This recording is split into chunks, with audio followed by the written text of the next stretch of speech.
Is this the early start of the 2025 wave of migrant workers returning home? This year, most of the workers who left for jobs couldn't find any. Even those who were lucky enough to get a job ended up losing it because of company closures. Train stations are now packed with people carrying large bags, all heading back to their hometowns. It's surprising to see the wave of returning workers start earlier this year, and it's driven by unemployment. For these migrant workers, 2024 has been an especially tough year. Every year, China sees many migrant workers returning home earlier than usual, but this year the trend began 4 months ahead of time. Unlike previous years, many of these workers might never come back. The main reason is simple: they can't make any money. On October 25th, a user posted a video with a caption, "I left home at the beginning of the year with 2,000 yuan, and now I'm returning at the end of the year with the same amount. It's basically whatever was earned in Guangdong spent in Guangdong, with not a single penny to bring home. This year, the work ended early. It's not that the wave of returning workers started early, but there's simply no work to be found. So we have no choice but to go home. How about you all? Have you, like me, worked nearly a year without saving a single cent?" Hi everyone, we're still 4 months away from the Lunar New Year, but a lot of migrant workers are already headed back home.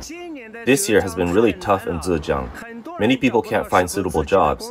Even if they earn 4,000 or 5,000 yuan a month, after paying rent, utilities, and living expenses, there's hardly anything left. Prices in Zhejiang are really high, but wages keep dropping. In 2024, many people felt the hardships of daily life. This is closely tied to the economic downturn.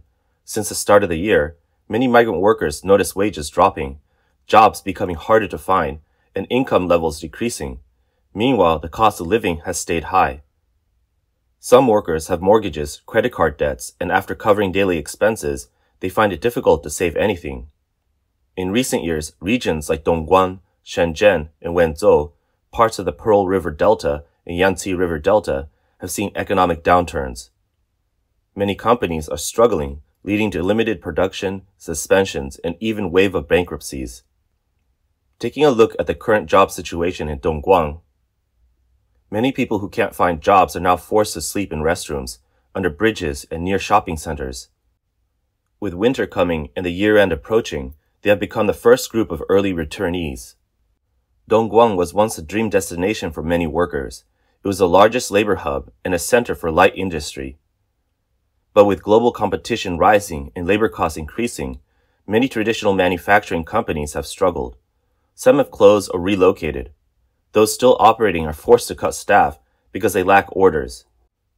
Some companies even resort to month-long breaks, which is just a way of cutting staff under the guise of holidays. It's hard for outsiders to get a full picture of how many companies, especially private ones, have closed down or stopped operations this year from central Chinese reports. But various reports from different industries still find their way to the public. Wow, this is something. Today is October 17th, and a factory in Dongguan has already started its holiday 4 months early, allowing employees to go home for the Lunar New Year. During this holiday, they'll still get paid basic wages. This is the first company in Guangdong to send employees home this early for the new year. If it were you, would you be happy or unhappy about getting such an early holiday?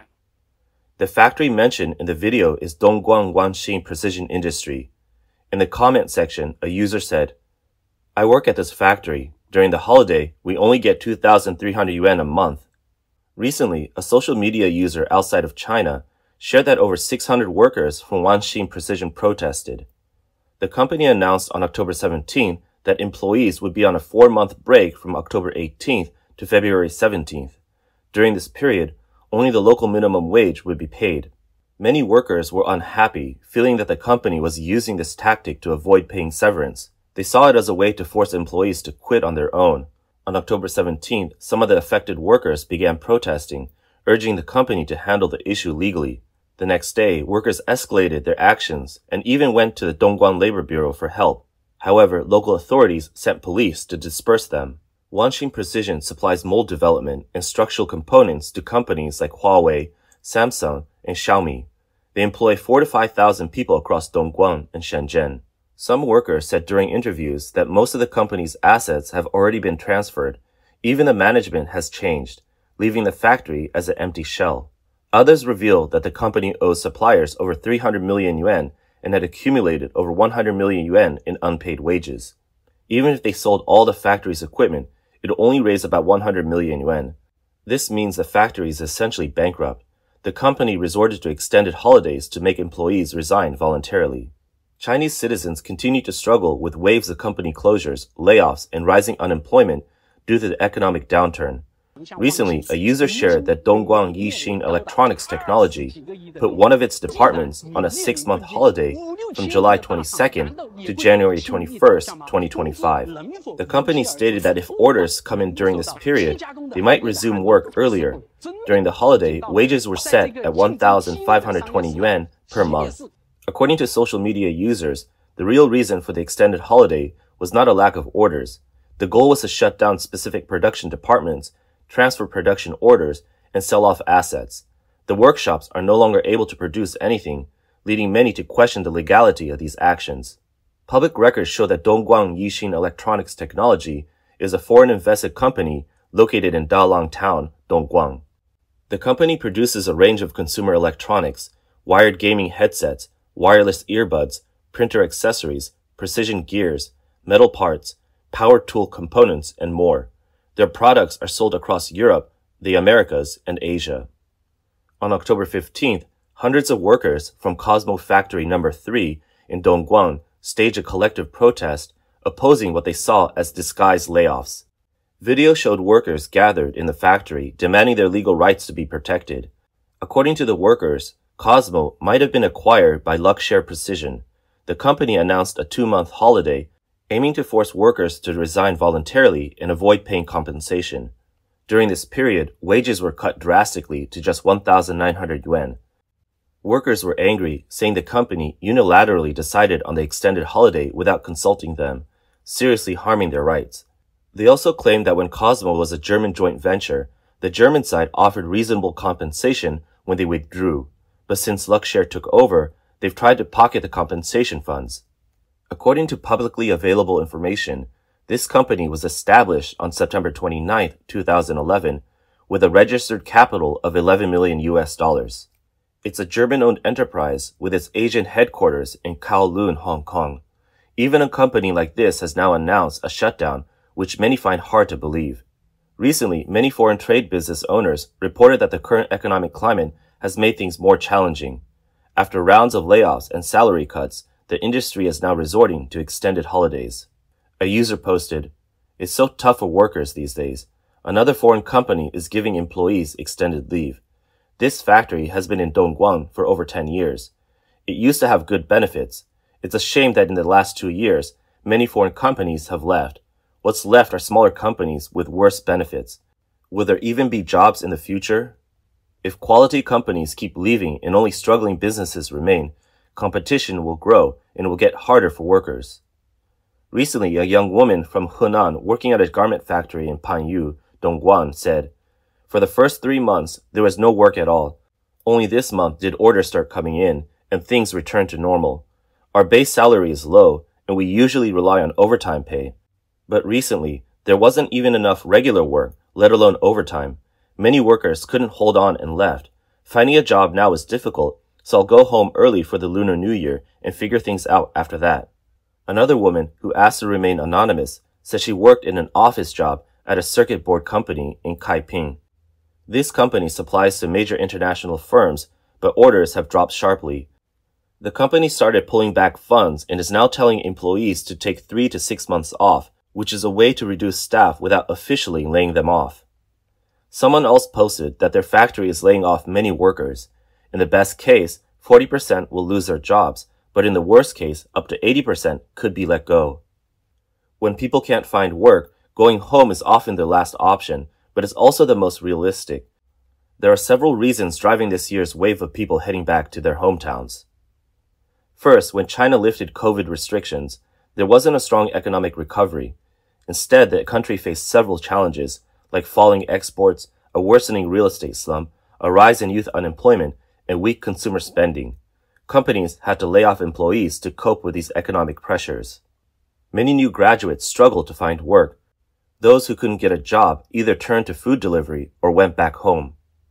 Second, many middle-aged white-collar workers have lost their jobs. They used to earn good salaries, but now they're worried about making ends meet. Some pretend to go to work but spend the day at a coffee shop. Others drive for ride-hailing services, making a few hundred yuan a day. Businesses are also trying to cut costs by letting go of high-paid, middle-aged workers.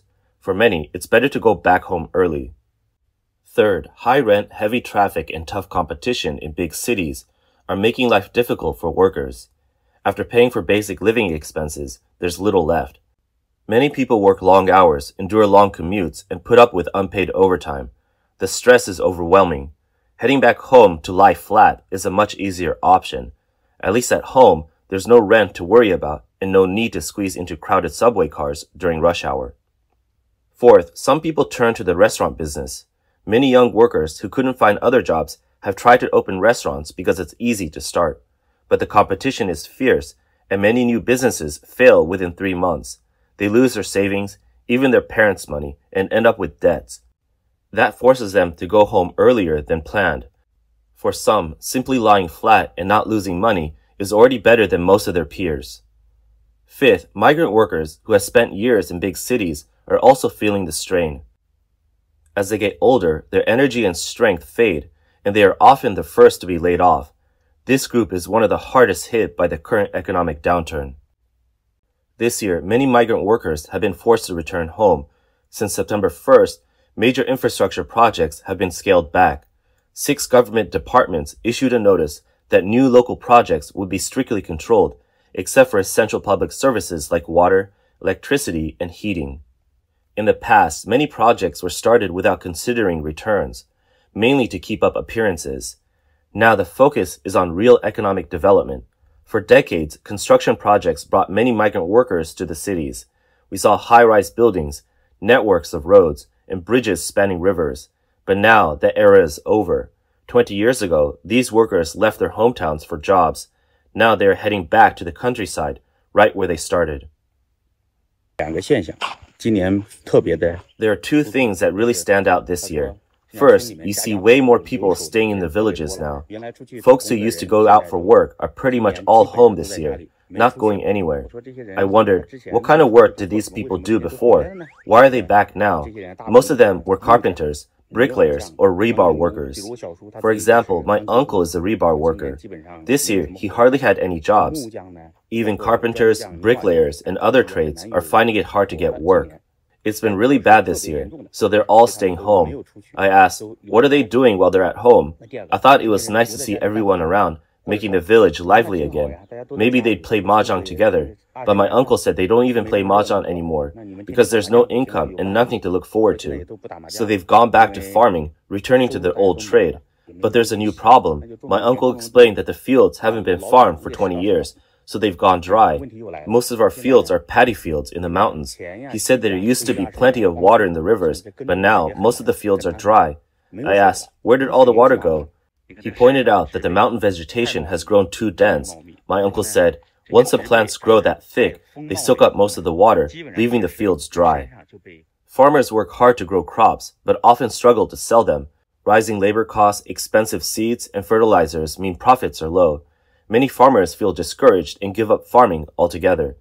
Back in the 1990s, cities in China were expanding rapidly, drawing many farmers to urban jobs, but migrant workers didn't get basic social benefits or medical insurance. The first generation of migrant workers hardly had any savings. They worked hard, saved every penny, and sent their kids to school.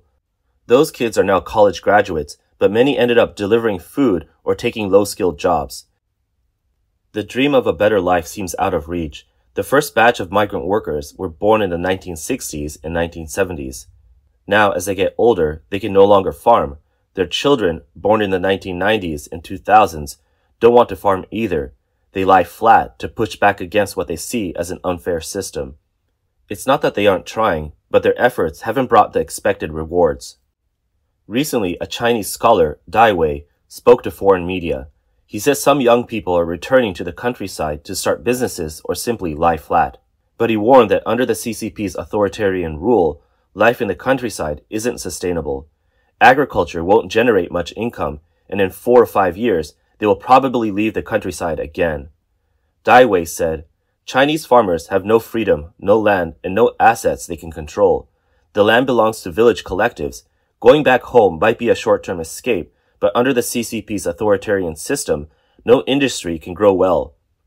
When the younger generation finds themselves facing the same economic struggles as their parents and grandparents, they will end up trapped in poverty again.